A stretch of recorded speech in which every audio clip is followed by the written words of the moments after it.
The shame that follows the thought that you might be an imposter, that you may not be who you say you are, can be utterly debilitating. The guilt one can feel in moments like these, when we question our ability to do what we say we can do, can ruin any desire to move forward. We can drive ourselves crazy wondering if we're good enough to have our role or if we're actually deluding ourselves. And the disappointment we can feel when we observe others not being who we thought they were can cut pretty deep also.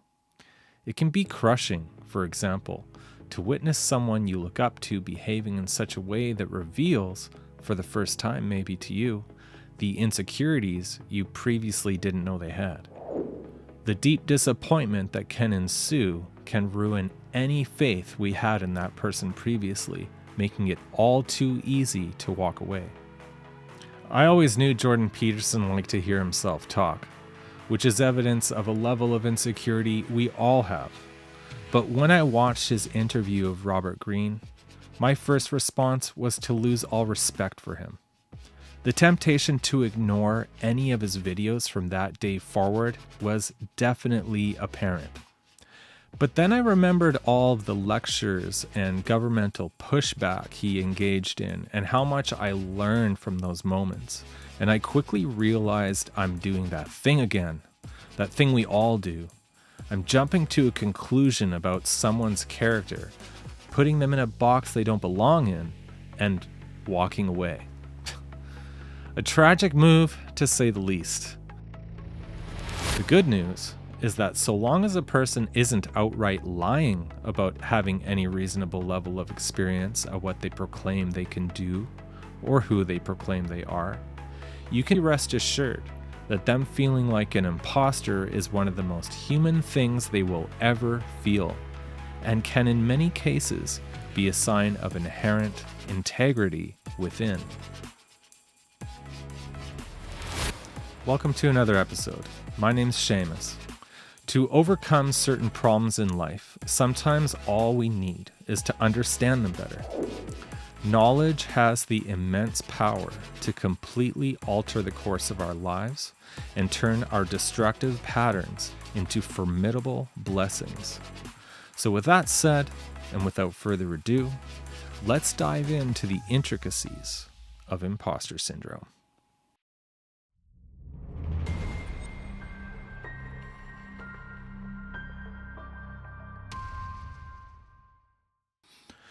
We all reach a certain point in the development of our lives where we think we've made it. We think we're now skilled, knowledgeable, and experienced enough to say we are a fill in the blank. An artist, musician, coach, YouTuber, leader, athlete, expert, etc. Or because we received a shiny certificate from our school of choice, we now think we're finally there. We're officially a teacher, a doctor, a counselor, a manager, a coach, a therapist, you name it. It doesn't matter what label or title you identify with, it's all the same.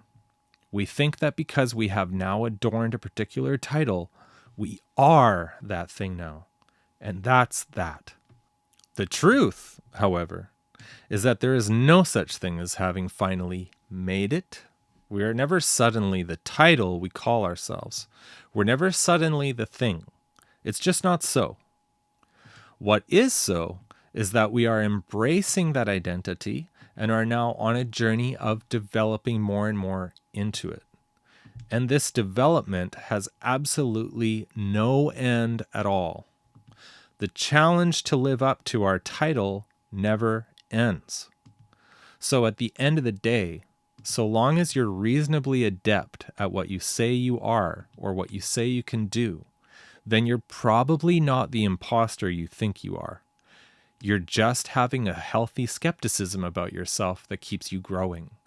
You're just noticing the parts you have yet to improve on. So we will always falter, misrepresent, make mistakes, and fail. We will always slip, misstep, and fuck up. There will even be times when we simply can't do it. For that day, week, month, or year, no matter how hard we try, we can't get into the groove of making the music, writing the book, designing the website, being the leader, whatever. None of this makes us an imposter or fraud. Lying makes us a fraud. Making up our past, fabricating an education that never happened, or simply telling a story that we're good at something that we've barely begun to practice is perhaps worthy of the imposter label. But mistakes or periods of poor performance are not. There is nothing forever damning about not fully embodying the role we've laid claim to sometimes. Instead, in many cases, I would argue there is everything right about our imposter concerns. Before I elaborate on that last statement, I'd like to take this moment to remind you that everything in life is an energy exchange. And in that light, if you feel like my words have been helpful so far, please consider taking a moment to exert that tiny bit of energy to tap your screen or click the button to like this episode and or to subscribe if you'd like more content like this. And or share this episode with loved ones that might appreciate it also. Taking a moment to engage in a small gesture such as this right now goes a long way. Thank you so much. So, what could possibly be right or good about imposter syndrome? What could possibly be helpful about concerns of being a fraud? It's the questioning that's helpful. It's the skepticism. It's the reassessment of ourselves. It's an ongoing wondering that keeps us in check and away from arrogance. It ensures we stay humble, we keep learning, and don't get too comfortable. So, as long as we're in a body, we will always have monkey mind thoughts arise that question if we're enough to call ourselves the title we've claimed. And this is essential. Because if we stop developing, we stop living. This pressure to keep developing is crucial. It ensures we stay the course and embrace the journey of life, instead of focusing on some illusory final outcome that will never arrive. Questioning ourselves also helps us chill the fuck out on our standards for others. I'm talking about the tendency to quickly cancel the people we look up to when they don't line up with our expectations. By realizing every single human being on this earth has days when they falter, make assumptions, don't walk their talk, keeps us from making the dumb decision of walking away from an otherwise amazing person who's had big impact on our lives. Mostly awesome role models with a touch of human imperfection are incredibly valuable sources of wisdom and knowledge. Small mishaps doesn't just delete all of that. Just because you witness your role models having a moment or two of insecurity, communicating badly, making mistakes, or even changing their tune on a subject that you now don't align with them on, doesn't mean they no longer have the worth you thought they did. This tendency towards sweeping judgment in today's incredibly lost and disconnected society is doing nobody any favors.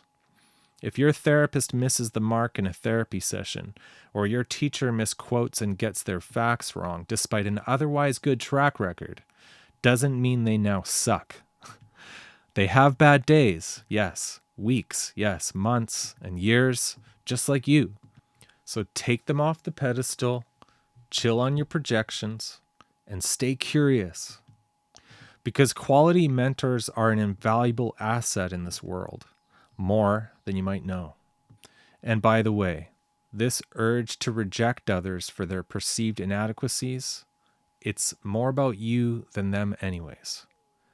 The things that bug us the most about the world often reflect something we don't like or worked hard to overcome about ourselves. This cancel culture behavior is a form of self-sabotage and stems from our own fears and self-doubts. It's a defense mechanism to protect ourselves from facing our own shortcomings. The reality is that embracing our imperfections and recognizing them in others can lead to a far more fulfilling life. A life full of growth that attracts the kind of circumstances and people we've always wanted, and a worldview in which everyone is allowed to be human. In conclusion, unless you're outright lying, imposter syndrome is not a sign of inherent inadequacy. It's instead a feedback system that ensures our continued evolution. Unless it's completely destroying our self-esteem, questioning ourselves is incredibly healthy and keeps us prioritizing the journey rather than the goal. And it's to be expected in those we look up to, because they're human too. By embracing our imposter concerns and recognizing them in others, we stay the course of our growth whilst keeping our allies close. Next level living at its finest, if you ask me. Thank you for tuning in. My name's Seamus. To prosper in these times, we need the power that brings us there. The aim of this content is to do that. Empower you to thrive through higher knowledge. If you feel my words have benefited you in any way, please consider liking, subscribing, and even sharing this episode with someone in your network. Life's riches come through living in service to others. Outside of making content like this, I work as a mentor for young men and women facing the many challenges of living in the modern world as an awakening soul.